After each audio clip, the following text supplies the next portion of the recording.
Boa noite, meus amigos e minhas amigas.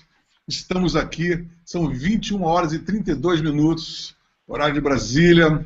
Mais um Hangout, por sinal, que eu estava com muita vontade de fazer, com o meu querido amigo Flávio Morgenstern, que é analista político, palestrante. Você é jornalista também, né, Flávio? Boa Pode-se noite. dizer assim, né? Boa noite, Lobão. Puta honra estar aqui, cara. Tô me sentindo, sei lá, as lágrimas já. Uma honra assim, sem tamanho. Não tem palavra, né? Eu consigo escrever um livro desses, não tenho palavra para descrever a honra que é fazer um hangout com você, cara. Muito foda isso aqui. Olha, e a recíproca é verdadeira, eu queria mostrar para as pessoas a capa do livro, olha. A capa desse livro é o seguinte, olha só o tamanho desse livro. Estava falando com o Flávio aqui, momentos antes da gente começar esse hangout publicamente, e eu estava dizendo assim, pô, eu recebi, mas é pela editora Record, a nossa editora, nós Isso temos em aí. casa, e aí recebi, eu falei, pô, eu tô meio com a síndrome do Kindle, cara, eu fico lendo Kindle, e esperei uma viagem de avião, posso usar o Kindle de repente, pô, vou ler. Por que esse cara foi falar um livro de quase 600 páginas ao rever o movimento de 2013, os movimentos de rua? Falei, pô, esse cara é um THC protopunk, rapaz. Né? Assim, o nome do livro é Por Trás da Máscara, e eu, sinceramente, eu vou dizer uma coisa, Flávio, eu fiquei assim, pô, pensando que eu ia ficar enfadado, por pensar uma coisa muito prolixa, etc e tal. E, para começar, eu quero dizer o seguinte, eu não terminei ainda, muito pelo contrário, eu estou na página ainda 247, apesar de ter folheado, inclusive, a parte em que você disse que eu apareço, né? Eu falei assim, eu estou. Você achou aí? Me achei naquela parada do Sokol, né? Putz, Guilherme, foi lindo aquilo ali. Depois a gente vai falar com mais propriedade sobre esse assunto, porque tem uma coisa muito engraçada para contar sobre tudo isso.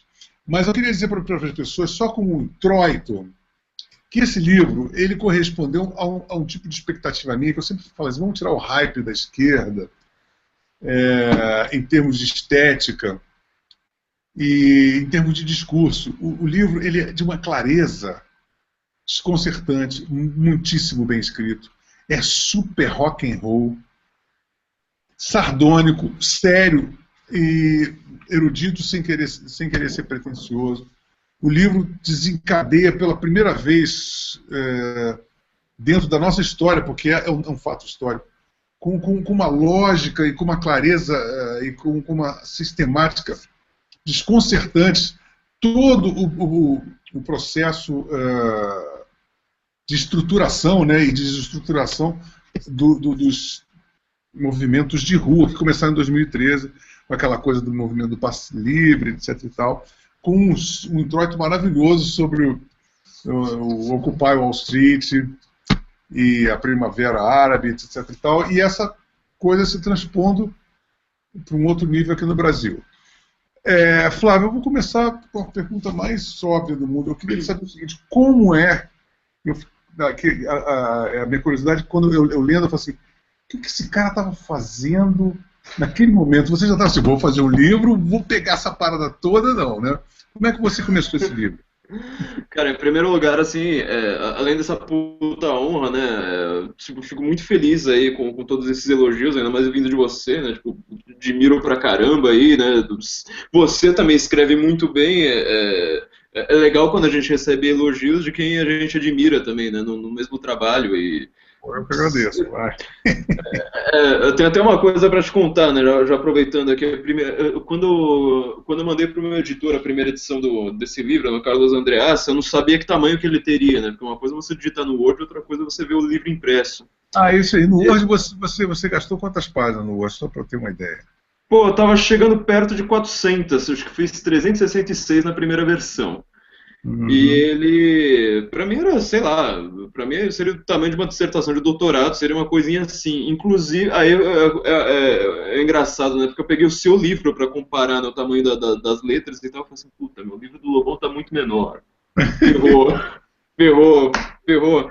Aí, quando ele me falou que o livro teria 600 páginas, ele falou assim com a mão natural, não, não, 600. Puta, eu morri de vergonha, cara. É isso, cara. Eu morri de vergonha. Eu falei, caramba, meu, eu preciso cortar aqui desesperadamente e tal. Só que aí, o trabalho da revisão é justamente para isso, né? Você corta tudo aquilo ali que tá excessivo e tal. O livro ainda tá um pouco. A pessoa reclama bastante, né? Do bater demais, às vezes, na mesma tecla, só que. Também tem esse lado de você precisar explicar muito bem para um público que não está acostumado, né? Não é o nosso público que vai ler sempre, então eu tenho que explicar tudo bem tintim por tintim. Respondendo agora a sua pergunta, né? Quando aconteceram as manifestações, eu, na verdade, eu estava só indo contra. Eu falei assim, olha, gente, isso aqui, por uma questão meio óbvia, né? Como eu conheço a USP, como eu conheço os movimentos, os partidecos que organizam essas coisas, eu estava completamente descrente de tudo. Para mim era a coisa assim, mais óbvia do mundo, né?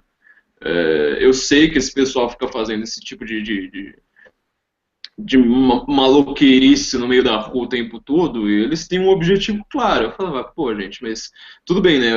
A maior parte das pessoas não conhece o que é passe livre, o que é anel, o que é sei lá mais o que. Eu conheço, então eu sei o que os caras estão fazendo ali, e eu sei que isso aí não é uma coisa para ser apoiada. Isso aí vai dar merda em alguma hora, entendeu?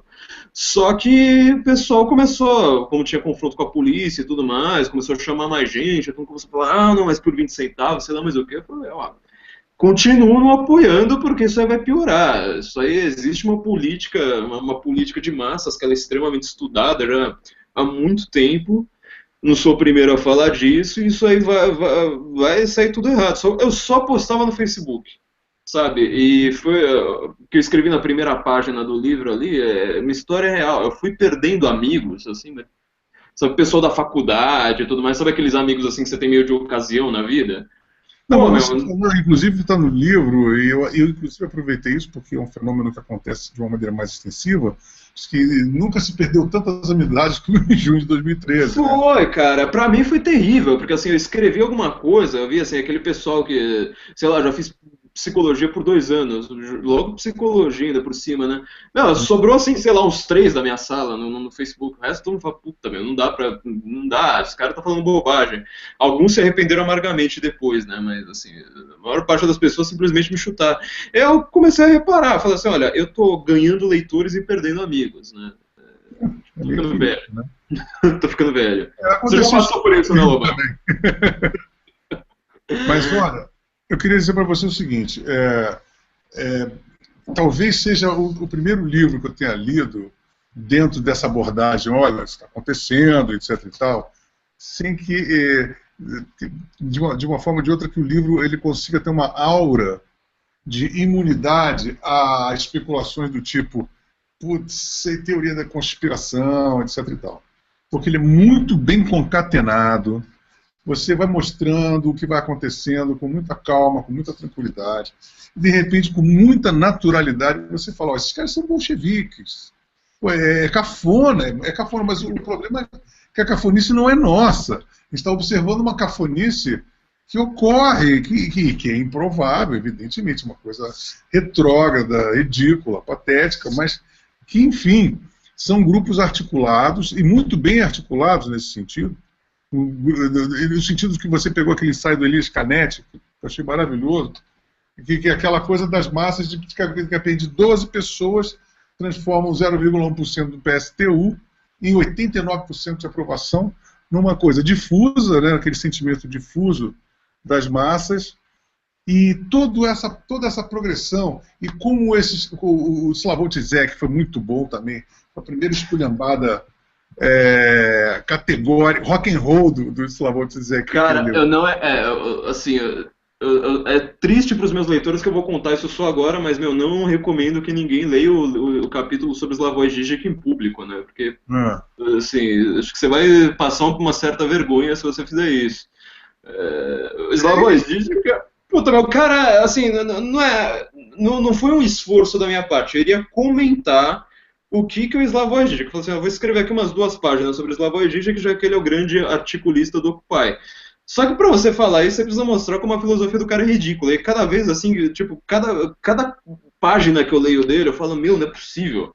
E nós lemos dele, né? A gente como pessoas, nós como pessoas antagonistas ao movimento, a gente teve pelo menos a honestidade e o interesse de ler pelo menos uns 3 ou 4 livros. Eu pelo menos li uns 3, 4 livros do Zizek. E ele é um cara até bem humorado, até para quem é de esquerda, né? Vi vários vídeos, viu uma coisa muito importante, para ver se eu estou maluco e delirando. Você viu o canal livre do Zizek?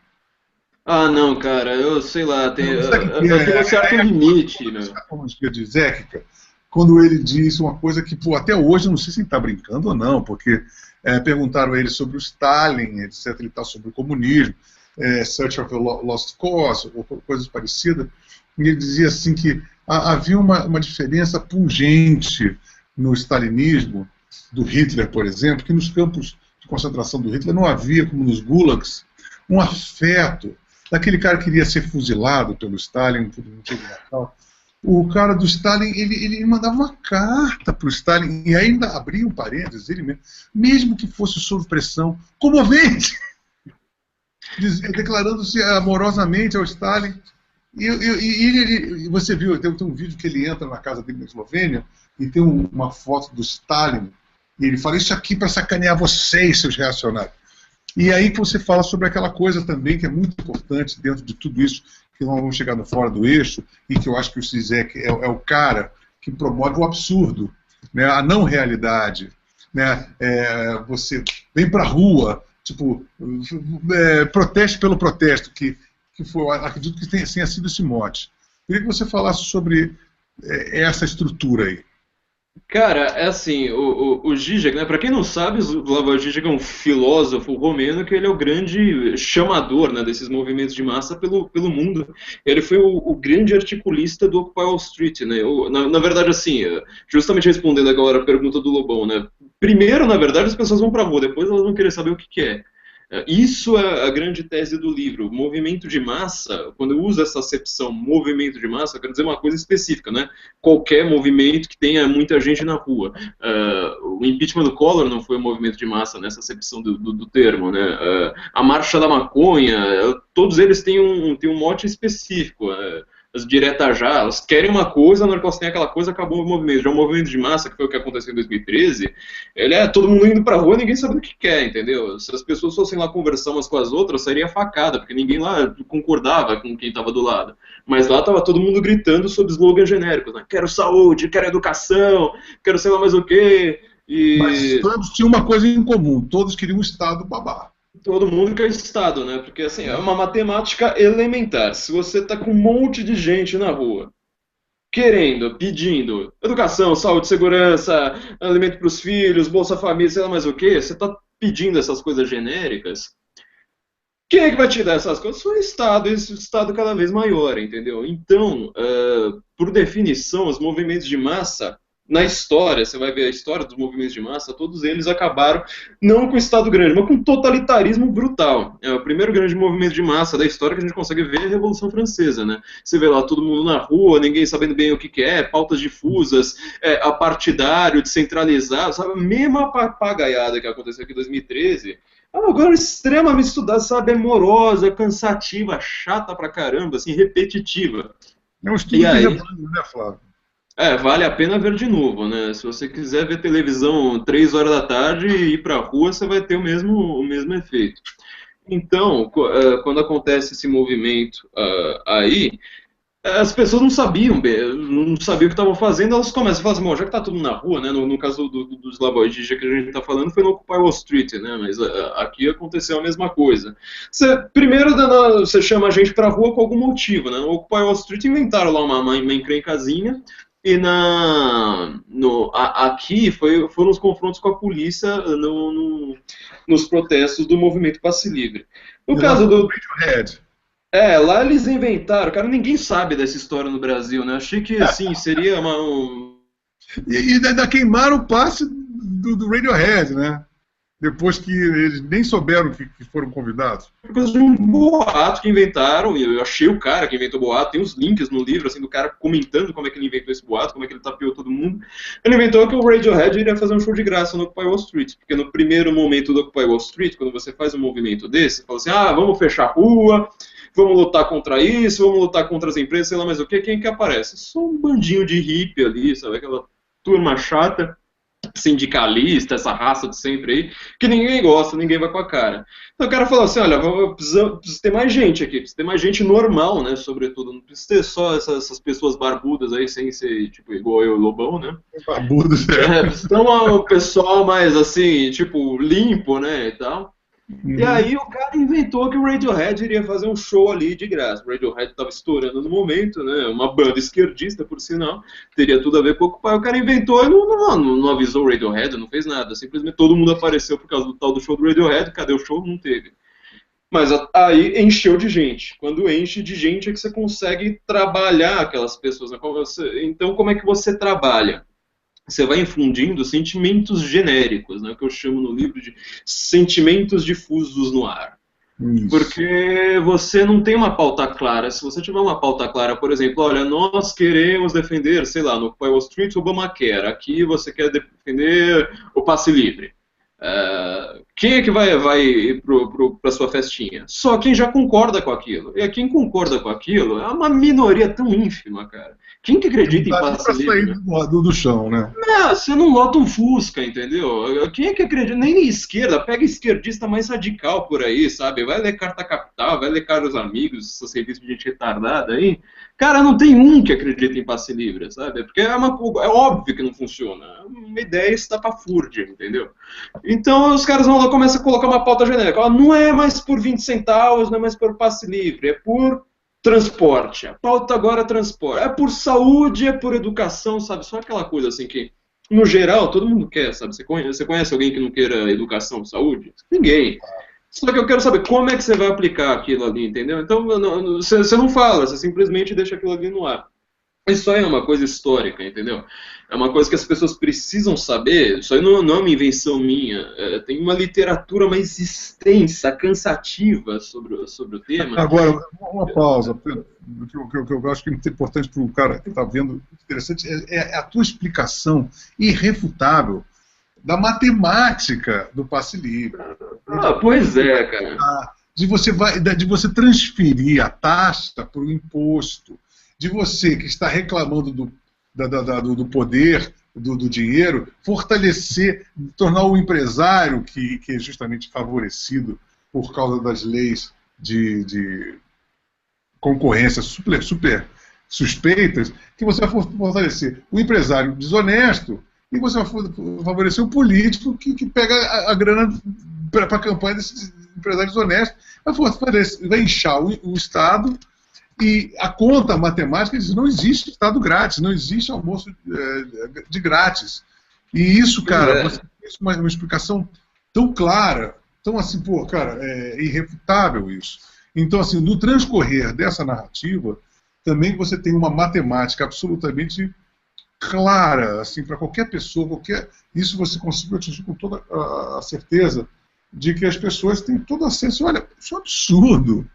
E a transformação, além desse absurdo, de passe livre, 20 centavos, para tarifa zero, né? E a queima do patrimônio daqueles que são os clientes daquilo. Quer dizer, o pessoal que anda de ônibus não vai estar com menos 20 ônibus, vai estar com todos os serviços públicos depredados. Qual é a lógica nisso, né? Não, pois é, o passe livre é a versão extrema do que seria essa espécie de subsídio, né? Então, assim, você tem diversas pessoas que elas pensam que o Estado dá tudo de graça, né, sabe? Aquela pessoa que vota com estômago, né, que a gente chama aqui no Brasil, o cara que vai lá e fala assim, o Lula me deu tal coisa, sei lá o quê, a Dilma me deu tal outra coisa. Não te deu nada, meu filho. Lula nunca meteu a mão no bolso e falou assim, olha, eu trabalhei, suei, ganhei isso aqui, ó, e tô te dando o fruto do meu trabalho. Não, o que acontece é o seguinte, você tem um conluio, né? O Brasil, ele não vive, o Brasil, ele não tem capitalismo. Isso aqui é uma coisa que precisa ser muito clara. A gente chama o nosso sistema de capitalismo como se a gente tivesse o mesmo sistema da Suíça, o mesmo sistema da América. Nunca, em nenhum momento. Capitalismo é sistema da Inglaterra, da Austrália, do Canadá, de paraíso fiscal, entendeu? É o sistema da Suíça, do Barrado, sei lá, é o sistema lá de longe, entendeu? O Brasil não tem nada a ver com isso. Só que a gente chama de capitalismo a mesma coisa, né? Eu chamo isso aqui de capitalistoide, né? O oide é tudo aquilo que parece, mas não é. O Brasil ele é capitalistoide. Ele tem uma aparência de capitalismo só porque tem empresa, né? Isso aqui não é capitalismo. Até a direita brasileira, ela é estatista. Extremamente. Todo mundo fica, os empresários ficam ao redor das tetas do Estado, a própria a ditadura militar ela foi toda estatista, o Getúlio Vargas era podre estatista, quer dizer, mas o próprio Juscelino Kubitschek, não houve nenhum momento da história brasileira que a gente pudesse dizer, nós tivemos um momento de livre iniciativa em que realmente o capitalismo vicejou no Brasil. Não, né? de jeito nenhum. Então o que acontece é o seguinte, você tem um conluio de empresas hoje que elas são ligadas ao Estado, elas não ganham pela livre concorrência, igual você acabou de falar, né? Livre concorrência, eu tenho uma empresa, por exemplo, eu tenho um livro, o Lobão tem um livro dele, então a gente está aqui concorrendo para ver quem é que vai ganhar o seu coração. No caso, você tem que comprar os nossos 2 livros, né? 3 no caso do Lobão, né? Porque ele tem 2. Isso é capitalismo. Logo, logo o Lobão vai ter 3 também, né? Isso é capitalismo. É concorrência. Capitalismo, por definição, é concorrência. E monopólio é uma coisa do Estado. Agora, o que você tem no Brasil é que você tem um monte de empresas que elas, ao invés de ganhar dinheiro por capitalismo, elas ganham dinheiro com conluio com o Estado. Então, antes dela concorrer, antes dela prestar um serviço de qualidade, antes dela tentar conquistar o seu amado coração e, sobretudo, o seu amado bolso, elas vão lá fazer um conluio com o Estado, ela já tem o dinheiro, entendeu? Antes de qualquer coisa. Então aparece lá uma cooperativa de ônibus, o raio que parta, não sei bem como é que vai ser o sistema aí de saúde, transporte, o raio que parta. Ela vai lá, faz um conluio, ela entra numa licitação e ela fala assim, olha, estou prestando serviço para o Estado. Quando ela presta serviço para o Estado, ela já tem o dinheiro dela, porque está vindo através dos impostos, entendeu? E imposto é o quê? Você tem 2 formas de você ter um bem. Ou você vai lá e paga, fala assim, olha, eu gostei desse livro aqui, paguei. Ou então você dá por impostos, um político vai lá e fala assim, olha, toma esse livro aqui, não importa se você quer ou não importa se você vai ler ou não importa se você vai usar ele como pé de mesa ou não, já está pago. O cara que escreveu o livro aqui, ele já recebeu. O cara que é dono da empresa de cooperativa, ele já recebeu, porque o cara fez um conluio com o empresário. Então o que acontece é o seguinte, isso aqui é uma coisa importantíssima no livro, eu não vou citar os nomes que eu citei no livro aqui, mas é uma coisa muito tensa isso aqui, porque você tem um monte de empresa de ônibus corrupta, extremamente corruptas as empresas que fazem transporte. Inclusive, e elas recebem muito dinheiro. Um pequeno parênteses para você continuar a levar isso. Você mostra como as máfias de ônibus, a morte do Celso Daniel, está totalmente intercalada de uma maneira bastante clara nesse livro, né? Dessa máfia, dessa indústria. O Celso Daniel morreu por causa disso, gente. Então, assim, é uma coisa muito séria isso aí. Essas máfias, essas empresas, elas prestam um péssimo serviço, basta você sair de ônibus em qualquer grande cidade no Brasil. E não tem concorrência. Não tem, ela já tem o dinheiro dela. Então na hora que vai lá... pois é, então aparece lá uma turminha lá de esquerda falando assim, olha gente, mas o empresário ganha muito dinheiro, então a gente precisa colocar o Estado para acabar com o lucro do empresário, viu? Tá acabando com o lucro do empresário? O Estado dando dinheiro para o empresário antes dele correr acaba com o lucro do empresário. Cara, se eu fosse empresário de ônibus e eu não tivesse moral, eu seria o primeiro a sair na rua lá falando, gente, opa! Transporte livre para todo mundo, pô. Caramba, eu já vou ter dinheiro antes de prestar qualquer coisa, cara. Eu não preciso nem prestar o serviço, já tenho dinheiro. Deixa meus ônibus, pode queimar aí, deixa ônibus com 3 rodas aí na rua. É muito fácil de seduzir, porque existe, como moscas varejeiras, uma série de companhias, o Debrecht, você vê desde as companhias de ônibus, as empreiteiras e tudo mais, tudo como mosca varejeira no governo. Isso também, desde que o socialismo é gente. As pessoas têm que entender que a Fundação Rockefeller, JP Morgan, o Carnegie e tudo mais, eles financiaram a Revolução Bolchevique, né? Porque justamente o capitalista, os magnatas do capitalismo ficam tão fortes, mas tão fortes que eles querem aniquilar a competição do capitalismo. E aí tem um conluio absolutamente sombrio entre grandes magnatas, o grande capital, com esses políticos socialistas, não é isso? Exatamente, né? O Anthony Sutton, que tem um grande estudo sobre isso, né? Eu não citei isso aí no livro, né? Que geralmente você sabe, né, Lobão? Eu e você, a gente tem umas pulgas que seguem a gente, né? Que eles estão sempre querendo pegar assim, uma frase solta e falar assim, olha a bobagem que os caras estão falando. Não, mas isso aqui é documentadíssimo, gente. Não existiria a Revolução Russa sem dinheiro de Wall Street, entendeu? Desde aquela época eles fazem isso. Inclusive, hoje eles estão lá fazendo conluio com a China, com eles fazem isso o tempo todo, sabe? Com as Arábias. Né, cara? Todo mundo precisa de grana para fazer a revolução, precisa de grana. Pois é, né? O próprio Napoleão Bonaparte fala isso, né? Para você fazer guerra, revolução, você precisa de três coisas, né? Dinheiro, dinheiro, dinheiro. Então, assim, esse tipo de mentalidade, você pode reparar, você falou do Odebrecht, é a mesma coisa, o mesmo esquema econômico que faz o Odebrecht ter dinheiro com o governo federal, é o mesmo que faz no nível local. Tem uma empresa de ônibus que ela ganha dinheiro com a prefeitura. As máfias é a mesma coisa. As máfias do lixo também é a mesma coisa. Máfia do lixo, né? O Palocci, Palocci é médico sanitarista lá em Ribeirão, ele ganhou muito dinheiro com transporte, né? Leão e Leão, que era, se não me engano, era Leão e Leão, a empresa de lixo das ruas. Então o que acontece é o seguinte, vamos adiantar aqui uma coisa, né? Você tem então esse sistema econômico em que você tem empresas que elas ganham dinheiro com o Estado. Um detalhe muito importante, isso aqui vocês vão ver no livro, eu não vou nem entrar em detalhes aqui porque eu não lembro de todos os nomes. Os políticos que primeiro apoiaram o MPL, essa coisa de passe livre, quem que eram? Eram os caras que estavam dominando a SP-Trans aqui em São Paulo. E esses caras, pior ainda, eles foram acusados em setembro. O Donato, né? O Donato, cara, aconteceu em junho. Julho. Em setembro, outubro, agora eu não lembro exatamente quando, o cara teve que ser afastado com 2 fiscais da SP-Trans cobrando propina. Então, quer dizer, é uma invenção minha. No gabinete dele. Pô, cara, e ele foi o primeiro cara a falar, o MPL tá certo, a gente tem que fazer passe livre mesmo, tem que dar dinheiro pra empresário, sei lá mais o quê.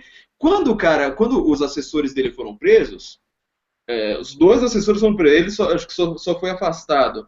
Não teve um jornal, cara, pra falar, olha, esse cara aqui era o cara que tava apoiando o MPL, tá vendo como essa coisa de transporte tá toda interligada? E vamos lembrar, né, transporte é uma área tão importante. Só que talvez quem não seja de São Paulo, que esteja nos vendo, não vai entender, mas não teve uma única eleição para prefeito nessa cidade, nos últimos 25 anos, que não foi definida por causa de transporte. Você tem lá aquela discussão genérica sobre todos os temas possíveis, segurança, periferia, arte, cultura, sei lá mais o quê, mas o fiel da balança de todas as últimas eleições, nos últimos 25 anos, foi transporte. Inclusive essa do Haddad também, que teve lá, ele estava em terceiro lugar, chegou a primeiro, ele conseguiu chegar em primeiro falando de transporte. A Marta foi eleita por causa de transporte, depois ela foi deposta por causa de transporte, o Serra teve que enfrentar greve, o Kassab também teve um monte de problema. Cara, tudo aqui envolve transporte. E envolve o dinheiro do transporte, né? Então isso aqui é uma coisa bastante tensa. Você está vendo que a esquerda, ela não estava simplesmente falando assim, vamos, sei lá. Imagina que você, Lobão, lembra dos seus tempos de petista agora. Esquece a barba e tenta lembrar dos seus tempos de petista. Se algum dia acordou assim, quando você era petista, e falou assim, nossa, sabe o que eu vou fazer hoje? Lutar por passe livre. Ninguém faz isso. Ninguém faz, porque assim, não é um tema da vida de uma pessoa, entendeu? Ninguém vai, né? Ninguém acorda e fala assim, vou fazer um passe livre. Não, o cara, ele vai lá, isso aí estava sendo mapeado, eles simplesmente chegaram à conclusão, olha, tá tendo tanto problema com o transporte na cidade, é um tema tão candente que é nisso que a gente vai focar agora. Eu acho que foi uma brecha que eles tentaram. Agora, eu acho muito importante que o desenrolado do livro, existe uma turma. Né? E eu ainda não cheguei a esse lugar, eu quero que você vá me adiantar exatamente isso.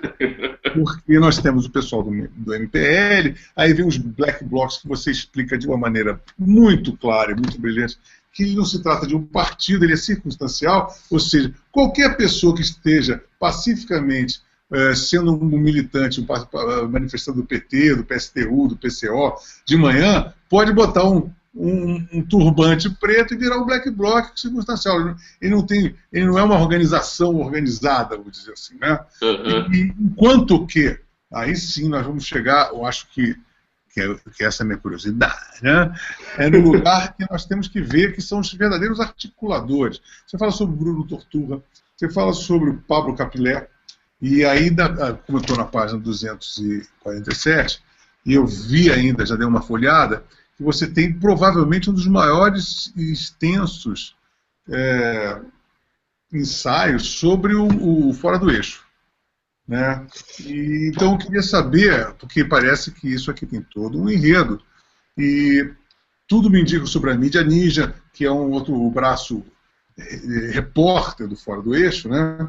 Eu queria saber aí sim de você qual seria a participação dessa rapaziada dentro disso, porque eu me lembro que eu cansei de seguir ao vivo os caras lá, focalizando o pessoal na luta, no meio o pessoal da mídia ninja, né? Focalizando o pessoal levando porrada da polícia, etc. e tal.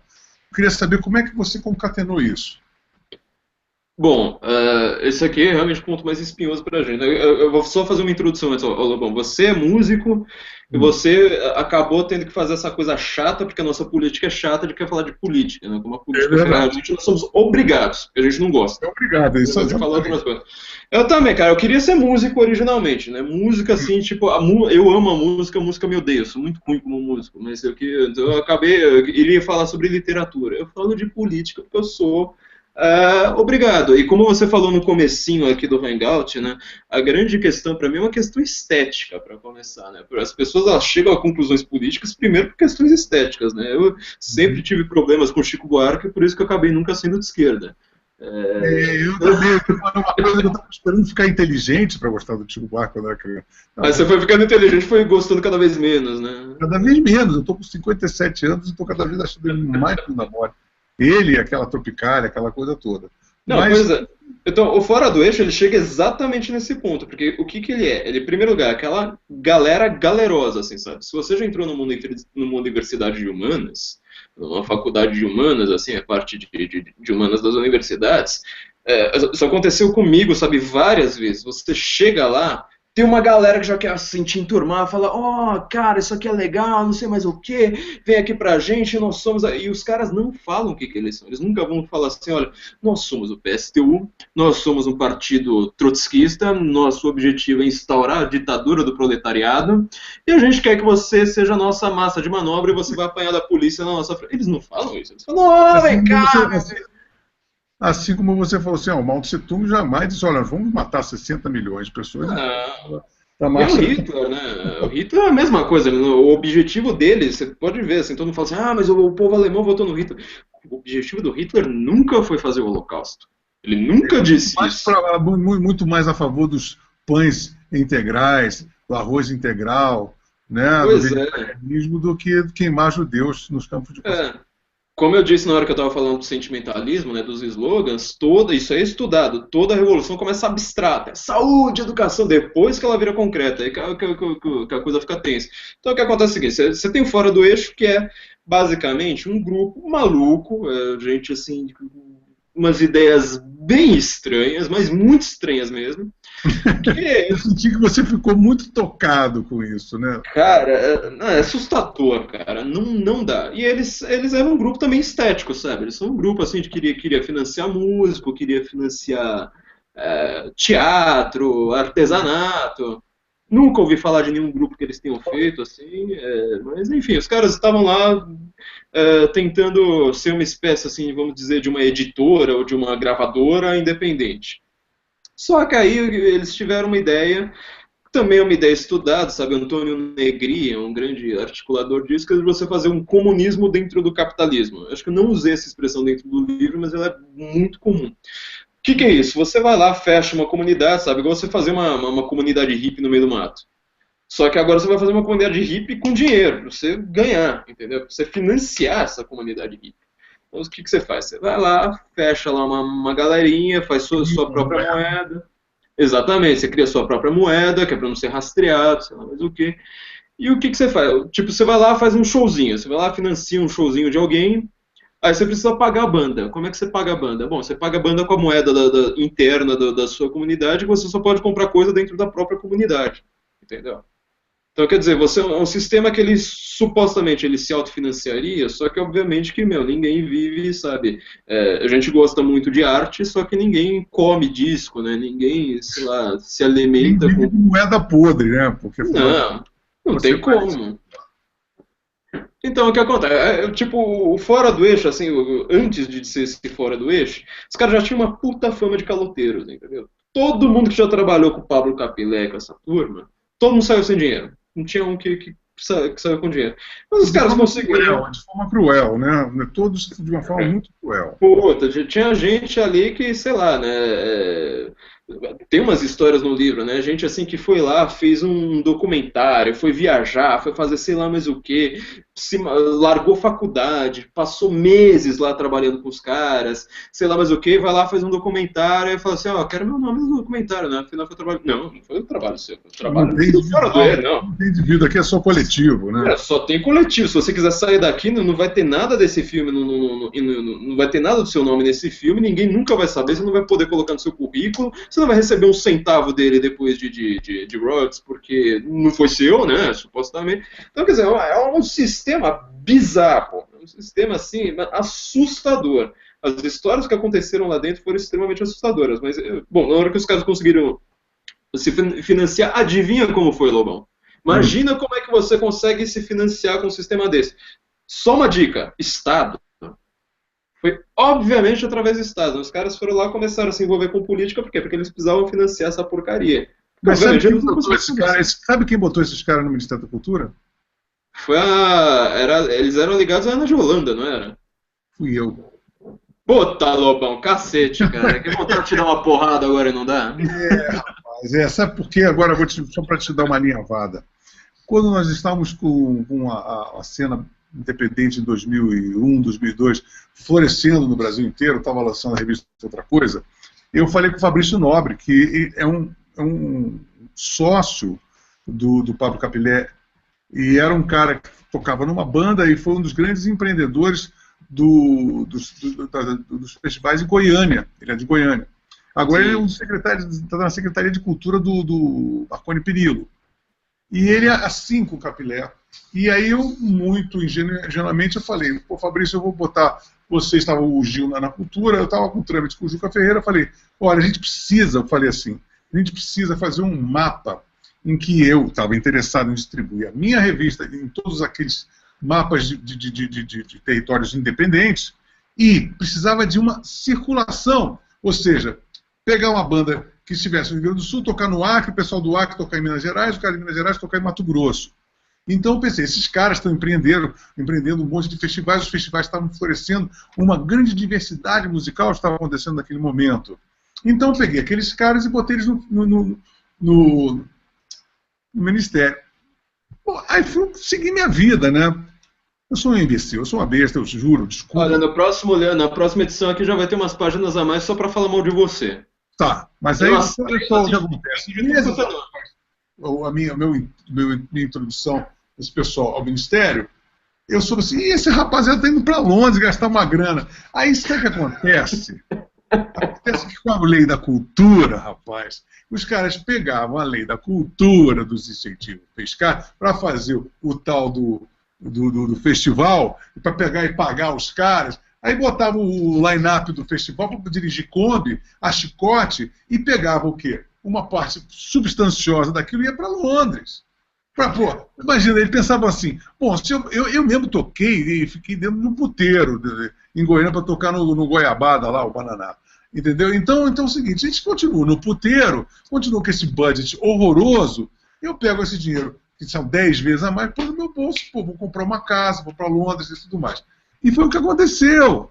Né? Aí o Fora do Eixo, pô, se nutriu, e foi aí que ele prosperou, porque pegou o dinheiro do Ministério da Cultura, e a música independente faliu, porque a partir daí ela se ideologizou, né? Aí começaram a surgir aqueles estupores tipo Turipa Ruiz, Criolo, que está fazendo agora homenagem ao Tim Maia, com a Ivete Sangalo, É assim, a música virou horário eleitoral gratuito, né? Isso, ficou uma coisa ideológica. E aí, naquele momento em que eu estava lançando outra coisa, que lancei 50 artistas, tipo Cachorro Grande, Vanguard, Bideobaldi, Réu e Condenado, Arnaldo Batista, porra, Benegão e Seletor de Frequência. Pô, nós estávamos com uma geração enorme de grandes artistas diferenciados e diferentes entre si. Daqui a pouco isso tudo morreu e ficou aquela coisa entre o tecnobrega paraense e o rap regurgitado, sabe, daquele autolaudatório que já está mais do que sabe. E aí se juntou com quem? Com Procure Saber. Então, você pega o Emicida, pega o Criolo, são produzidos por quem? Pela Paula Lavigne. Né? E quem é o eixo que traz essas pessoas do Brasil para o exterior? O pessoal do Procure Saber. Então a gente tem o Procure Saber. Quem era o ministro da Cultura? Era o Gilberto Gil. Quem é o assecla do Gilberto Gil? Juca Ferreira. Hoje em dia, quem é o Ministério da Cultura? É o Juca Ferreira. Quem é a eminência par do Juca Ferreira no Ministério da Cultura? Pablo Capilé. Está lá dentro. Quem manda e desmanda. E quem é o sócio de Pablo Capilé? O Fabrício Nobre, que é o cara que manda na música independente brasileira. Depois vão dizer que a gente é maluco, cara. Não, as pessoas elas têm uma dificuldade em entender o papel do fora do eixo. Né? Vou pegar aqui um livro, por exemplo, isso aqui é exemplificador. Esse livro aqui está sendo vendido do lado do meu, para mim é uma ofensa mortal, né? Eu detesto. Brasil, Movimento, Barará. Brasil em Movimento. Isso aqui é uma compilação de artigos, né? Isso aqui tem tudo quanto é nome, sei lá, uma turma que eles estão tentando fazer a mesma coisa que o meu livro, só que obviamente que ninguém consegue, né? Eu vi todos os ensaios aqui, é aquele tipo de livro que você lê da primeira à última página e não se salva uma frase. Puta, às vezes assim, tipo, teve livro de esquerda que eu li que eu citei pra caramba, né? Você vê que eu citei um monte de livro de esquerda isso é bacana, eu também adoro citar livro de esquerda porque a gente mostra que a gente não é autofágico, né? Pois é, a gente não fica só lendo de direita, né? A esquerda ela precisa disso, porque se ela lê um livro de direita, ela vira de direita, entendeu? Outra coisa, além da gente ler Derrida, Foucault, Zizek e coisas parecidas, você botou uma vasta a Gertrude Lemmerfall, o Eric von Nettel-Leding. Nossa, adoro esse cara. Köstler, porra, Roger Kimball, Roger Scruton, sabe? Eu falei, pô, esse cara leu tudo que eu li também. E vamos e venhamos, que é uma literatura muito difícil de se achar no Brasil também, isso é muito importante. Se você der uma carteirada no esquerdista, você põe a eminência, a Mariana Chauí não leu nem o rodapé de um livro desse. Exatamente. Então, assim, o que acontece é o seguinte, essas turmas, tipo, fora do eixo, etc., o que eles mais estão fazendo é esse tipo de coisa aqui agora, entendeu? Eles estão mapeando o que está acontecendo, sabe? Como mapearam no caso dos transportes, e estão tentando politizar a cultura. Então, no Ministério, eu até falei, a Ana de Holanda não, ela era inimiga, na verdade, dos caras. O Gilberto Gil foi o grande amigo deles no Tanto a Ana foi saída, sabe, a Ana, todo mundo fica associando a Ana porque ele é irmã do Chico, mas a Ana é uma criatura muito bem intencionada, uma pessoa querida, assim, honesta, sabe? E é necessário que nós aqui vamos fazer a distinção entre o joio e o trigo. A Ana, nesse caso, é uma coisa complexa, as pessoas não entendem. A Ana, ela foi ejaculada no Ministério da Cultura, porque foi substituída pela Marta, justamente porque ela estava com uma plataforma completamente antagônica ao Fora do Eixo. E um dos principais, e talvez o principal viés de tirar a Ana de Holanda do Ministério da Cultura, para você ver o tamanho da influência do Pablo Capilé, foi Fora do Eixo. Sem que você também saiba, como também está no seu livro, como informação, que o Pablo Capilé foi um dos que mais, cabo eleitoral da Marina Silva, e que se ela fosse eleita, provavelmente seria ele o ministro da Cultura, né? A Marina ainda está na jogada, né? E ainda está pensando, se ela for para a jogada, o Pablo Capilé vai continuar sendo o provável ministro da Cultura dela, né? Exatamente. Agora, o que eu acho, eu chamei agora o Pablo Capilé no meu livro uma espécie de Mao Tse Tung pantaneiro, entendeu? Eu chamei ele de Kim Jong-un de Cuiabá. Pô, então a gente está muito próximo. Mas você lê, ficou provado agora que ninguém plagiou ninguém. Não, mas são coisas do momento, sincronicidade do momento. Então, mas é uma coisa muito séria. Eu que vivo esse momento, pô, e exatamente aquilo que você falou, que você tinha que botar um apêndice no seu livro para falar mal de mim, porque eu mereço, porque eu fico... Eu te perdi um pouco agora, Lobão. Vocês não entendem, sabe? Como é que eu fico para morrer, porque eu me arrisco e de repente eu vi que eu fiz uma cagada, sabe? E não podia...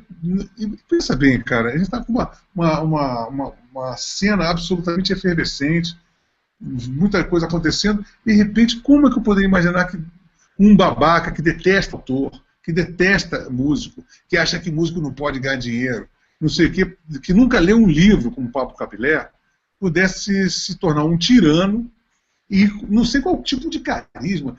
Você já viu, eu tenho um vídeo que ele fica acocorado feito um sapo, e ao redor dele ficam aqueles asseclas de merda, o Alexandre Sanches, o Ale Youssef, o Alex Antunes. O Alex Antunes eu tenho que ressalvar porque ele me mandou um e-mail, eu tenho que deixar isso claro, apesar de estar sempre com uma porra atrás da orelha, de que ele agora é um dissidente, né? Tá bom, Alex Antunes, você agora é um dissidente. Mas esse pessoal todo, assim, pô, tem um livro, eu acho que eles ejacularam esse vídeo do YouTube. E eles assim, quem é que a gente hypeia esse ano? Porque o Emicida foi agora. Agora tem que saber o seguinte, esses artistas têm que rezar na nossa cartilha, senão a gente bota fora. Então, ou seja, o artista tem que concordar com o cara politicamente, é isso que os caras estão fazendo. O artista é um cabide de emprego, é um merda, tá entendendo? Você vê agora o Criolo fazendo show pro Creme Nívea com Ivete Sangalo. Pô, imagina o Tim Maia, que foi meu padrinho de casamento. Puta que pariu, o cara deve estar puto com um babaca dele. Fora o fato de que, pô, essa parada do Creme Nívea provavelmente é a lei Rouanet, porque não foge, é uma regra que não foge à exceção. Então agora eles têm esse panorama muito interessante, porque agora é o seguinte, você sabe da estatização da lei do direito autoral, né, cara? Sim. E são as mesmas pessoas. Aí é o seguinte, e a mesma lógica também, né, que a gente estava falando antes. Hã? É a mesma lógica que a gente estava falando antes também. A mesma lógica, e eles querem estatizar até o time de futebol, querem estatizar as músicas, e as pessoas não entendem que o Ministério da Cultura é um feudo do PCdoB. Por isso a Jandira Fegali aparecia a apitar tanto, e por isso eles também, nesse caso, abrirem algumas exceções de alianças com o Randolfo Rodrigues, do PSOL, e o PSOL chamar o pessoal do Procure Saber. E aí o Procure Saber, com Fora do Eixo, fica todo mundo em casa. Tá vendo como é que funciona essa teoria do comunismo dentro do capitalismo? Quando a gente fala assim, nossa, o PT é comunista, tudo bem que a gente às vezes fala assim sem explicar direito o que a gente quer dizer.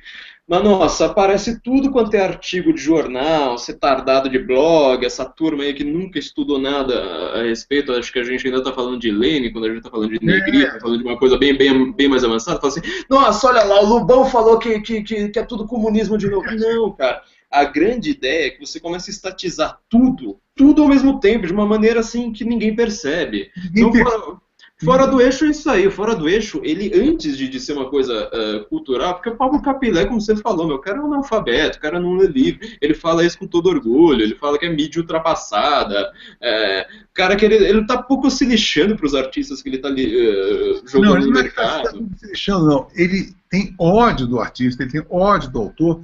E agora, uma coisa a gente tem que ressalvar, esse cara é um cara inteligente, dentro das limitações dele, ele tem uma capacidade de liderança improvável, com aquela figura triste que tem, né? E ser uma figura magnética lá para aquela rapaziada dele, e é um cara articulador, é um cara que tem uma capacidade de articulação, ou se ele surfa pela lei da gravidade, são outros 500. Mas, e a capacidade política, né, muito grande. Tem a capacidade política e deve ter... E outra coisa, que aí sim é uma outra pergunta que eu vou dizer. Esse cara deve ter tido um treinamento teórico em relação a tudo isso, você não concorda? Não sei se ele especificamente. Agora, uma coisa que eu te garanto é o seguinte, fazendo pesquisa sobre essas manifestações, e chegando até o Fora do Eixo, né, o que o Pablo Capilé faz, então, como você falando, ele tem ódio do artista, ele está indo atrás do dinheiro. porque o que importa para ele é dinheiro. E esse lado de você começar a estatizar tudo. Então ele não consegue pagar as contas do show, estatiza, estatiza, estatiza. Vai lá para a rua filmar lá com mídia ninja, por que ele estava interessado nessas manifestações, em fazer todo mundo estar na rua? Que é também para ter pauta de estatização, entendeu? Então ele faz essa mesma coisa. Agora, eu não sei se o Pablo Capilé, que é o grande chefe do Fora do Eixo, se ele teve uma base teórica. Agora, o que eu garanto, assim, na hora que você chega lá para o final do livro, eu tenho algumas explicações boas sobre isso, né? Ivana Bentes, Fábio Malini, ninguém deve conhecer esse nome, gente. Digita aí no Google na hora que terminar o Hangout, Fábio Malini, pesquisa tudo a respeito desse cara. Fábio Malini. Porque Ivana Bentes todos nós conhecemos, esse cara eu não conhecia. Você conhece porque você é das artes, é por isso que você conhece, mas o resto da galera, eu duvido que a galera conheça Ivana Bentes. O Fábio Malini, Lobão, ele sabe qual a cor da cueca que você está usando, ele sabe onde você mora, qual que é o nome do seu cachorro, ele sabe tudo. Ele é o cara, assim, que ele tá mapeando a gente há um bom tempo. Obviamente que ele não lê, né? Porque se ele lesse a gente, ele seria uma pessoa... Mas essa galera... Ele é apaixonado pela gente. Estaria, ele adoraria, cara. Estaria vendendo meu livro aí, batendo de porta em porta, sabe? Agora, essa turma... são vamos dizer assim, o lado intelectual do Fora do Eixo. Acho que o Pablo Capilé não deve fazer parte disso. Mas apenas um parênteses, Flávio. Pelo que eu vi, observei o Capilé falando, ele, como um cara que... Ele não parece um Lula falando, ele tem uma certa articulação djavânica, vamos dizer assim. Tá? Assim, onírico djavânica, que parece-me que mesmo por orelhada, né, ele recebe... Não digo nem orelhada, ele tem uma tática muito maoísta, tá entendendo? Parece-me que, por exemplo, não seria de espantar se ele tivesse tido aulas com José Dirceu, que na verdade dizem que é o seu guru. Sim, eu não me espanto com isso, né? Não me espantaria. Agora, eu garanto, assim, tem uma parte dessa galera que tá no Fora do... Bruno Torturra mesmo, né? É uma galera já articulada, é uma galera que fez faculdade, é uma galera que sabe ler uns teóricos do esquerdismo ultramoderno, o esquerdismo assim, que surgiu no final da década de 90, tá começando a pegar fogo no mundo hoje em dia. Sabe, quando eles chamam a gente de nova direita, esses seriam a novíssima esquerda também, né? Uma turma assim que está bem começando agora com os métodos deles. Antônio Negri é o principal articulador deles, mas tem vários outros que fazem isso. Então, essa galera, eles têm um treinamento teórico muito grande. Eles leem bastante, só que só leem bobagem também, né? Aquilo que eu digo do Tony Negri, por exemplo. E ele não o Tony Negri, na verdade, não chega a ser uma bobagem, porque ele é um cara muito bem articulado e tem livros muito bem escritos. Você sabe que o Olavo adora falar que aquele livro Império, do Antônio Negri, foi, na verdade, uma ideia, né, ele define lá, a definição de Império, é a mesma que o Olavo deu 5 anos antes no Jardim das Aflições. Então ele falou assim, esse é o esquerdista mais inteligente do mundo hoje, né?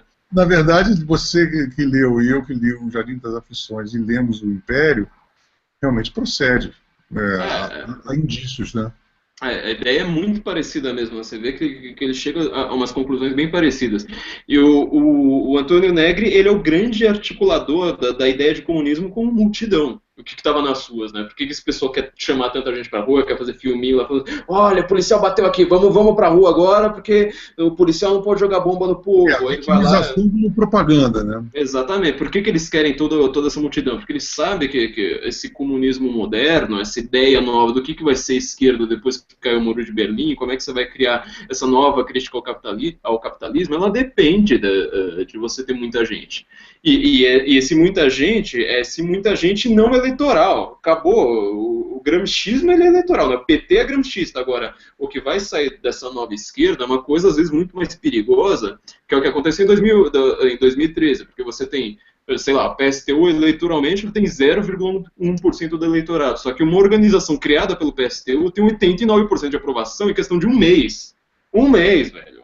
Tipo, e você fala uma coisa muito mais sombria, nesse caso todo, e que eu concordei plenamente, foi quando você disse que se houvesse um líder naquele momento, ferrou. A gente poderia ter ter alçado um Hitler, um Stalin naquele exato momento, na verdade. Porque o que acontece? A multidão, aí a gente consegue unir tudo que a gente falou nesse hangout até agora. A multidão, como é que você une a multidão se não com o slogan? O Antônio Negri, ele fala que a multidão, o comunismo novo, ele é o amor, né? Quando tá todo mundo se amando, né? Só que em público. É a multidão pública, né? O amor público, todo mundo lá, outro mundo, sei lá mais o quê.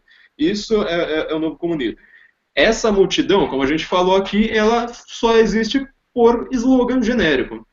Se você tem 89% da população de um país continental como o Brasil concordando e pensando através de slogans, né? Porque não é que eles usam o slogan para esconder um pensamento profundo lá atrás. Não, a pessoa só consegue mais pensar através de desigualdade, corrupção, sei lá mais o que, só uma palavrinha genérica. Se você tem 89% pensando no slogan, você só precisa de uma pessoa para você representar todo mundo, entendeu? Então, na hora que aparece um líder qualquer, ele tem a representação adequada de 89% de um país de proporções continentais, de 200 milhões de habitantes. Então, ele é o fio terra, Kundalini da parada, né? Fio terra é uma metáfora muito adequada, né? Porque ele que vai lá assim, tipo, olha, verticalizou agora. É uma coisa telúrica, é uma coisa que não é racional, ela é muito mais com uma propaganda mesmo, pega pela emoção e pela insatisfação. Né? Então você pega, as pessoas estão lá pelo protesto, pelo protestar, eu estou do seu lado, mas não sei por que eu estou do seu lado. Então todos esses sentimentos que são abstratos e estão no ar, eles são facilmente captáveis por esse tipo de slogans, né? Pois é, teve um livro aqui, eu agora não consigo pegar ele facilmente, mas é um livro do Manuel Castells, que chama Redes de Indignação e Esperança, né? Eu citei ele também várias vezes no livro. O Castells, ele é o grande pensador hoje dessa forma de você fazer política pela multidão, né? Ele é defensor, vai lá no Occupy Wall Street, vai nos Indignados, veio aqui, né? Fez um capítulo para o livro só sobre o Brasil, e ele, defensor, né, desse tipo de coisa, ele fala assim, olha, você primeiro precisa criar o sentimento, então a grande balança ali seria entre a indignação e a esperança. Você precisa infundir esperança para as pessoas irem, só que ao mesmo tempo você precisa dar um certo fator de medo ali, sabe? Não, mas peraí, gente, vocês estão correndo risco. Vocês precisam ir para a rua porque tem alguma ameaça imediata, entendeu? Então você pode ver que eles trabalham com sentimentos, eles não trabalham com argumentos. Quem trabalha com argumentos somos nós. É irracional. Não, é completamente irracional, né? O Elias Canetti, o livro do Elias Canetti que eu citei, de 64, se eu não me engano, aquele livro, ele fala, a descarga que faz a massa virar aquela coisa, nossa, agora tá todo mundo na rua, né? Primeiro tem, sei lá, 5 mil, 10 mil, daqui a pouco tem 1 milhão de pessoas na rua. Essa descarga, ela é extremamente irracional.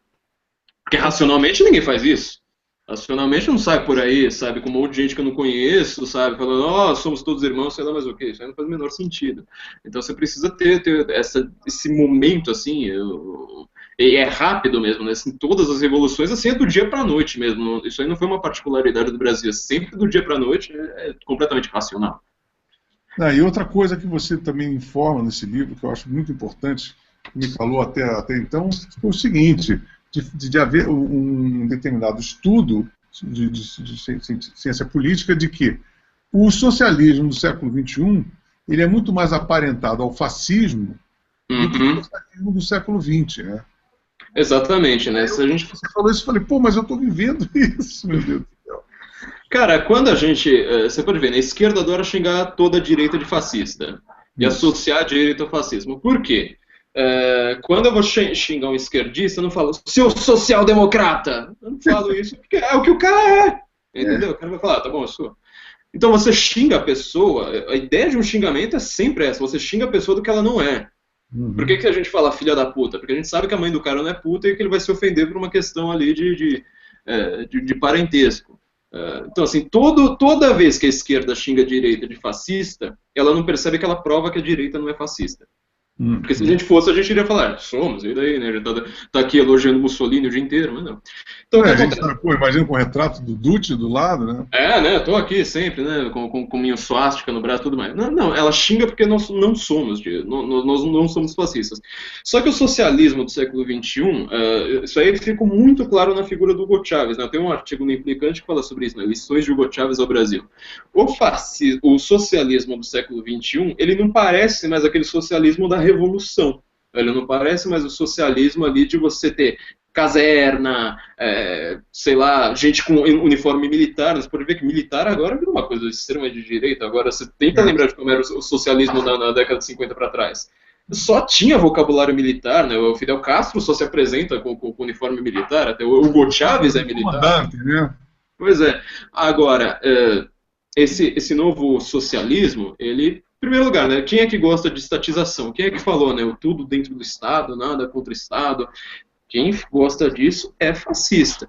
E o fascismo, ele não faz de fato uma revolução, né? Ele faz uma coisa que é parecida com uma revolução. Primeiro ele ganha as eleições, ele faz as marchas públicas, ele faz o elogio da figura do líder, né? Você pode reparar que esquerdista sempre tem um líder, né? Em qualquer lugar. São parentes, né? Eles Pois gostam de Estado, eles gostam de censura, eles gostam de militarismo. E são eles os caras que gostam disso aí. A gente não quer saber de nada disso, meu Deus. Mas olha que engraçado, né? Ele sempre fala que nós somos, assim, ditadores e sei lá mais o quê, mas ele sempre tem um nome. A gente não tem, por exemplo, tipo, é difícil você... Um nome, assim, pensar no nome. Eles vão lá e falar assim, não, eu sou a favor do Fidel Castro. Quando você é de direita, quando você não, sei lá, meio liberal, meio conservador, você não tem uma pessoa para defender, entendeu? Não, eles têm lá, não, eu sou maoísta, eu sou trotskista, eu sou sei lá o queísta. Sou polpotista, entendeu? Então, assim, eles têm sempre uma figura. Essa figura, a grande diferença, então, do socialismo do século XXI e o socialismo que a gente vê nas ruas, sabe, nas jornadas de junho, sei lá mais o quê, é que você vai ter um Estado, que é um gigantesco Estado babá, assim, um Estado babá extremamente potencializado, que ele vai supostamente te dar tudo. Só que o problema é que na hora que ele começa a te dar tudo, ele precisa se agigantar, e aí ele começa a comer toda a divisão de poderes, né? Minha grande tese, assim, uma das coisas que eu vivo defendendo, é falar assim, olha, esquerda é poder concentrado, direita é poder dividido. Você não vai ver isso aí no escape em nenhum lugar do mundo. Poder dividido é coisa de direita, Constituição americana. Poder concentrado, Constituição venezuelana. Não tem escape, entendeu? A gente não gosta de poder concentrado. Então eles vão precisar ter uma concentração de poder cada vez maior, só que aí eles não vão ter mais aquela coisa de gulag, de expurgo, de, por exemplo, censura a imprensa. Como é que faz o Hugo Chávez? Ele não vai lá e fala assim, eu estou censurando a imprensa como fazem os socialistas. Ele faz uma coisa mais parecida com os fascistas. Ele compra toda a imprensa, ou então ele vai lá e coloca uma lei e fala assim, olha, para você ter agora um jornal, você vai precisar de X, Y, Z, sabe, um monte de exigência tiranicamente bizarra que só os apaniguados dele conseguem cumprir. Acontece aqui também já. Já está acontecendo num nível bem avançado, né? Se a gente está falando de imprensa, no Brasil isso é extremamente avançado, porque quantas publicações a gente tem no Brasil que não são de esquerda, ou que pelo menos falam claramente que são de direita? Isso aí é uma coisa que você vê que no Brasil, assim, tá aqui já. A gente pode não estar com isso aí tão avançado em outras áreas, só que na questão de imprensa é exatamente assim. Então, o socialismo moderno, ele vai surgir dessa forma, ele está surgindo dessa forma, né? E uma grande diferença é que ele tem uma coisa que ele privatiza: a criminalidade. O socialismo, ele saiu matando pelo Estado, ele saiu dando tiro lá em burguês. O que faz a esquerda? Isso aí você pode pegar agora qualquer esquerdista no Twitter que esteja xingando a gente, você vai ver o que o cara vai lá e faz. Não, peraí, né? Se matou burguês, não, isso aí foi só culpa da desigualdade, não, bota o cara na rua de novo. É cool você chegar e dizer, olha, o cara tá morto, esse burguês. Ele é um não humano. Sim, ele é um coxinha. Então é tipo assim, como você pode matar um boi, você pode matar um burguês. Ele não tem capacidade de ter um mínimo de alteridade, ou empatia. Compaixão, de nada. Misericórdia com você. Então você é um cara que vai pro paredão, você vai ser eliminado ou fisicamente, ou moralmente, ou artisticamente, de qualquer maneira, você vai ser evaporado, porque você não tem nenhuma empatia, porque você é um ser inferior, você é um ser que não está dentro do arcabouço de empatia do cara. Então Exatamente. então você é propenso a ser eliminado de todas as formas possíveis e imaginárias. Agora, você pode pegar qualquer artigo sobre criminalidade num site de esquerda, até nos mais moderados, você vai ver que isso aí é verdade, que isso tá lá nos caras, eles estão lá falando. Não, mas peraí, toda vez que querem punir um criminoso, isso é fascismo, é polícia fascista, sei lá mais o quê, porque essa foi a única coisa que eles privatizaram. Então a gente tem que ficar bem de olho nisso, porque essa política de massas, ela começa dessa forma, né? Começa criando essa hegemonia de pensamento, que parece ser uma coisa assim, nossa, completamente moderada, completamente pró-povo, e sei lá mais o quê, e não é, gente, fica bem de olho, justamente por causa disso, porque isso aí é bem estudado, é uma coisa bem socialismo do século XXI, né? Deixa eu só falar... Flávio, pô, não é de graça que nós estamos com 60 mil assassinatos por ano. Pois é, né? Isso aí não suja à toa. Há um protesto maior em relação a isso. Tem pessoas reclamando por 20 centavos de passe livre. Mas ninguém está reclamando que nós somos uns recornistas. Nós estamos 6 vezes mais. Nós estamos além, 6 vezes mais além do ranking de 10 mil mortes por guerra civil. E ninguém fala. Uma das coisas que eu fiz nesse livro, quer dizer, eu fiz antes do livro, né, quando começaram os protestos, e para mim me fez perder muitos amigos, foi que eu lembrei, né, o primeiro dia dos protestos, 6 de junho de 2013. Lembra que naquele ano queimaram 2 dentistas? Isso, e estavam recém-queimados, né, na hora que começou. Pois é, um deles foi no dia 6, exatamente no mesmo dia que começaram os protestos, e aí ninguém falou nada. Tipo, você se indignava com tudo. Aí você vê como é que esse sentimento difuso no ar é uma coisa bem perigosa, porque na hora que você cria um sentimento difuso, você não está deixando as pessoas falarem o que elas quiserem. Você não fala o que você quer na rua. Você fala só o que está dentro daquela narrativa, daquele sentimento. É um fio condutor, é quase eletricidade. Porque você não permite que as pessoas falem tudo. Tanto que você pode ver, todo mundo foi lá reclamar de tudo, mas ninguém reclamou desse dentista.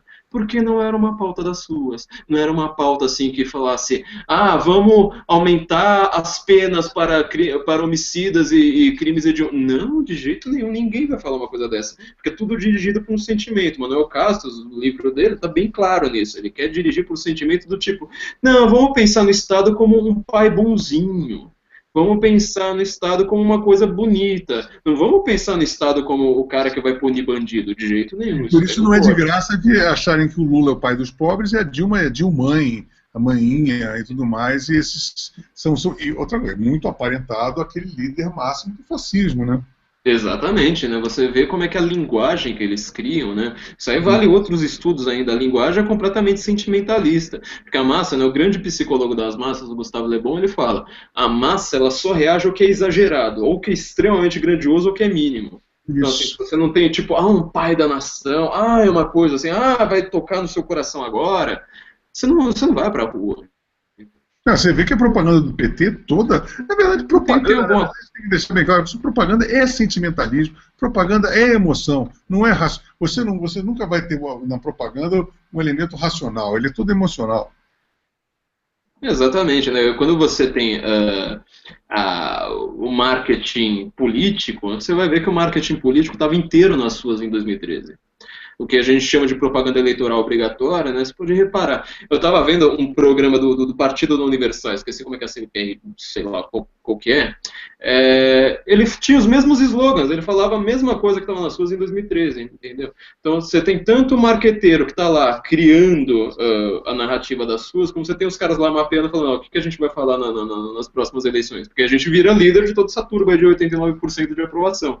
Deixa eu só falar uma coisa, Lobão, que você estava falando fora do eixo. A última coisa que é importante, né? As pessoas não conseguem fazer geralmente a ligação do que o fora do eixo tem a ver com as suas.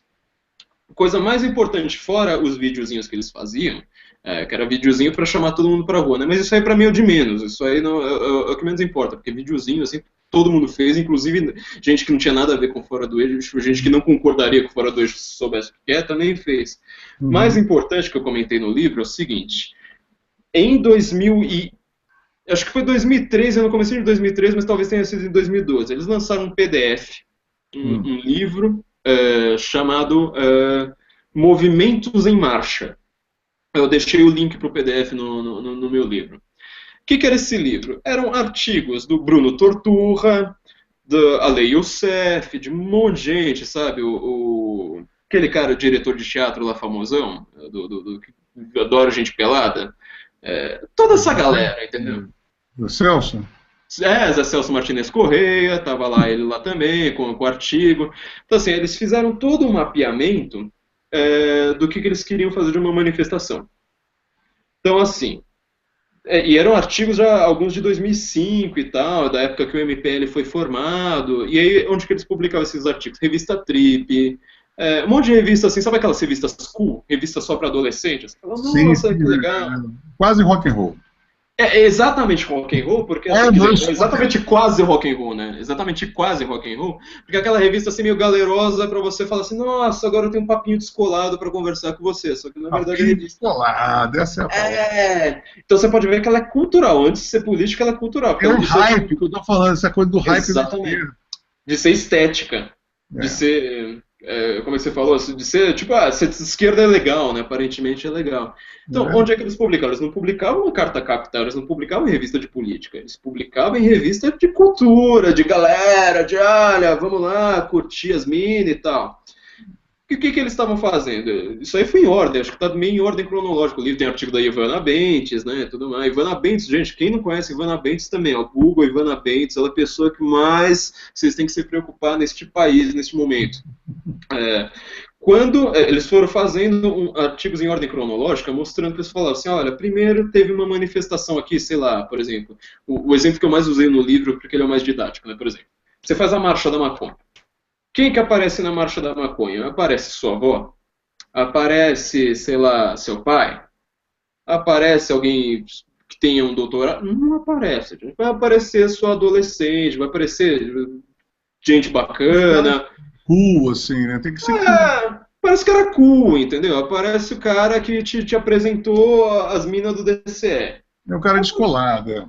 Parece só gente descolada. Quer dizer, o que acontece? Descolado, porque... Exatamente.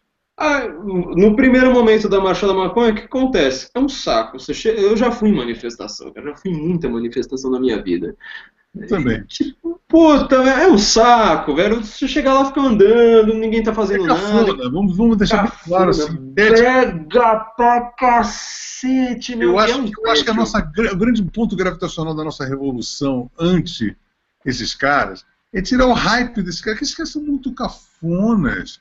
Sabe o que é, Lobão? É usar shampoo. Se a gente usar shampoo, cara, você já tá com 60% na direita já, entendeu? Shampoo é coxinha, né? Shampoo é coisa então aí você coxinha... Não, se você usou condicionador, 99% seja de direita, entendeu? Então o que acontece? Você tem o primeiro momento da Marcha da Maconha, que é isso. Aí depois os caras vão assim, bom, precisamos ter uma emoção, né? O que a gente vai fazer? Confronto com a polícia. Eles estão sempre provocando a polícia, porque se não tiver confronto com a polícia, você não vai ter o segundo momento. Segundo momento que importa. Teve confronto com a polícia, o que aparece? Todos os jornais estão lá tirando fotos com a maior rapidez do mundo, falando confronto entre manifestantes e polícia. Aí o que os caras vão lá fazer? Aí aparecem os foras do eixos da vida, falam assim, olha, as pessoas estavam lá protestando pelo direito constitucional. É um direito constitucional, eu concordo plenamente com isso. Não preciso nem concordar com a Constituição, mas assim, eu concordo até que tem que ter esse direito. Só que o confronto foi provocado. Aí os caras vão lá e falam assim, nossa, tá tendo confronto com a polícia, isso significa que a polícia é fascista e ela está te censurando, não deixa mais o povo falar. Então sabe o que a gente vai fazer? Vamos fazer a marcha pela liberdade agora. Aí você com esse slogan, você começa a pegar o pessoal que não se simpatizaria pela Marcha da Maconha e que é um público muito mais abrangente, que aí sim que eles ganham a parada. Exatamente, aí aparece seu pai, aparece sua avó, aparece todo mundo falando, nossa, não, eu sou pela liberdade, olha que palavra bonita, liberdade sobre nós, etc, etc. Então eles começaram o cara lá apanhando da polícia, tadinho. Exato. Aí os caras vão lá e fazer artigo na Trip, tudo quanto é revista, um atrás do outro, falando assim, nossa, olha, quem é que tá organizando a marcha? Vamos ver esse ativista, esse idealista, o cara só tem 23 anos, ele tá no segundo ano de ciências sociais, aí ele curte um baseado, o cara é mó legal, aí começa a apresentar, começando a fazer um artigo atrás do outro. Aí o que os caras perceberam, isso é o ponto mais importante para as pessoas entenderem do fora do eixo. O que os caras começaram a perceber? que manifestação envolvendo transporte chamava muito mais gente do que Marcha da Maconha. Marcha da Maconha, mesmo quando você faz a Marcha da Liberdade, você ainda não chama gente o suficiente. Agora, numa marcha por transporte, que você está lá pregando passe livre, pregando contra a Kassab, contra a Serra, contra a Alckmin, contra o Raio muito mais Caparo, comovente, né? cara, aparecia a velhinha de 82 anos depois. Então os caras, tipo, fora do eixo, ele serviu para isso, ele serve para mapear, são pessoas que eles estão interessados justamente em saber como que você faz esse tipo de manifestação. Isso é muito importante para as pessoas saberem. E outra coisa, né, esse tipo de manipulação propagandística, ele vem de Goebbels, ele vem de todos os grupos proto-fascistas, em que sempre todos eles têm um discurso muito interessante. Aquela coisa do judeu também, que você fala no livro, né? Uhum. O judeu, todas as pessoas são antissemitas, por causa dos juros, né? Aquilo é muito interessante também. Né? Se você a parte do juro, ninguém entende por que o antissemitismo pegou no mundo, né? A grande ideia é que o antissemitismo ele pegou na hora que Israel, os judeus deixaram de ser um povo nômade e começaram a ser um povo de fronteira. Eles começam a ser banqueiros, mas o que todo mundo odeia pagar juro. Meu, o antissemitismo pegou no mundo inteiro. Você pode ver da Rússia até a Bolívia, todo mundo é antissemita, todo mundo odeia. Não, muito importante. E outra coisa, na hora que também você explica sobre a autoridade palestina, sobre como a tática dos palestinos com aquelas crianças de escudo, etc. e tal, aquilo é muito claro, viu? Olha, para as pessoas que vão ler, é muito, muito, muito, muito translúcido, transparente, de ver como é que a coisa acontece e como é que eles fabricam essa coisa do vilão, de vilanizar justamente a pessoa que não tem nada a ver com isso. Na verdade, o atributo mais proeminente da esquerda, né? De fabricar uma mentira. Fabricar uma narrativa, né? Uma narrativa, o Infowar, né? O Infowar é um dos conceitos que eu mais uso nesse livro, é um conceito militar, né, um conceito usado pelo Pentágono. O Fora do Eixo já faz parte da Netwar. Né? O Infowar seria a guerra de narrativas, por exemplo, que você tem entre veículos de imprensa. Então, assim, na hora que o veículo de imprensa só publica uma parte da coisa, o outro tenta publicar outra, cada um está tentando vender a sua verdade, esse é Infowar. Netwar já é a parte que o Fora do Eixo entra, que hoje em dia você não precisa ter mais um veículo de imprensa para você forjar uma notícia que ela vai pegar. Você precisa de um vídeo no YouTube. Vai que a gente vira aqui, sabe, nós dois aqui viramos os dois grandes vilões megalomaníacos que vão dominar o Brasil. Isso aqui é Netwar, sabe? A gente fez isso com o negócio do YouTube. Viraliza, né? Vamos ver se a gente consegue isso até o final, aí ter 89% de aprovação do país inteiro. Então, assim, quando você tem esse tipo de guerra de narrativas, isso aí é bastante estudado, por exemplo, pelo Fábio Malini. O Fábio Malini é um grande especialista nisso, ele escreveu um livro sobre Netwar, que se chama Internet e a Rua. Tem prefácio da Ivana Bentes, né? Ele escreveu com outro cara, agora esqueci até o nome dele. Mas ele está lá justamente falando como é que você vai chamar as pessoas para a rua. Você vai ter que usar esses conceitos de network, você vai ter que vender uma narrativa. Ele vai lá e começa a analisar tudo que deu certo no mundo. Né? Exército zapatista no México usa isso. O caso palestino é o caso mais claro, acho que talvez seja o caso mais claro no mundo hoje, antes do Estado Islâmico, mas vou usar o exemplo palestino. Você tem, por exemplo, a Palestina, todo mundo sabe que ela é extremamente inferior a Israel no campo militar, né? Israel tem bomba atômica, tem tudo quanto é avião, tem o exército mais bem preparado do mundo, e a Palestina é uma guerra de guerrilha, né? Uma guerra artesanal, quase. Não tem uniforme, uma coisa também que você falou que é muito interessante. Isso aí é uma coisa extremamente importante, porque na hora que você não... A Convenção de Genebra obriga que você use uniforme. Se você não está usando uniforme, você já está ferindo uma convenção de guerra. Então você não poderia fazer guerra, você já é culpado por todos os crimes que aconteçam. Então o que os caras vão lá fazem? Isso aí, você consegue, se você for procurar na internet, fala assim, olha, onde Israel vai bombardear hoje? Você procura na internet, do Brasil você consegue fazer isso. Onde Israel vai bombardear hoje? Eles vão lá e falam assim, olha, tem um prédio aqui que a gente achou que está escondendo o armamento do Hamas, a gente vai bombardear esse prédio. Olha, palestinos, saiam daqui, não fiquem nesse prédio, a gente tem 24 horas, a gente vai bombardear esse negócio aqui, não dá, então a gente só quer destruir armamento, a gente não quer matar a população civil, saiam daí. Isso aí dá para você conseguir descobrir pela internet. O que os palestinos fazem? Os palestinos não, não quero dizer o povo palestino inteiro, mas esses líderes do Hamas... Eles inauguram um jardim de infância no meio do arsenal.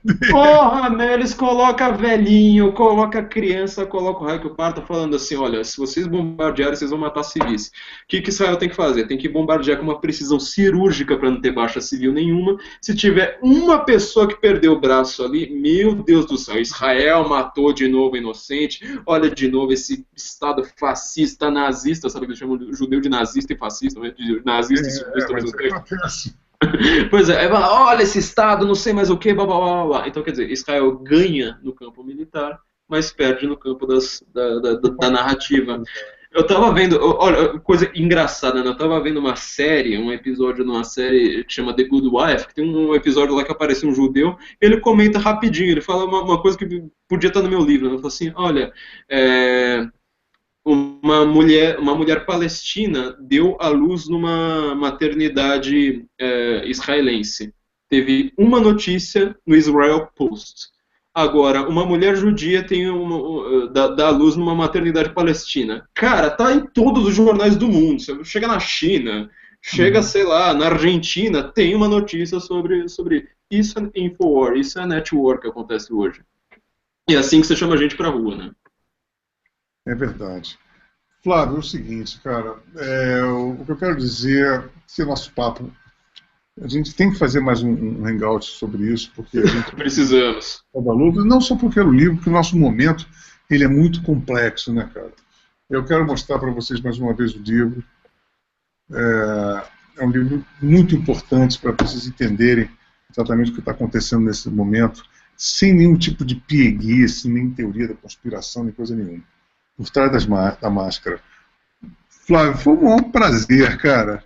Cara, o prazer é todo meu, não tenho nem palavras para descrever isso. Eu falei, mas posso escrever outro livro desse tamanho do que explicar, tipo, a emoção que tá aqui com o Lobão, cara. Fora as epígrafes, né? Assim, tem Creator, tem Rage Against the Machine, tem Ultraje a Rigor.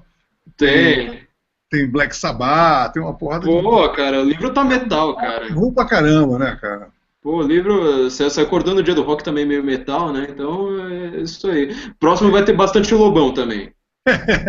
Que isso. Agora, é o seguinte, eu recomendo cada vez mais, assim, é um livro que todo mundo tem que ler para poder entender. Inclusive, nós estamos no dia 16 de agosto aí, que nós estamos com uma antípoda desse... Super manifestação, né? Nessa nós precisamos ir mesmo.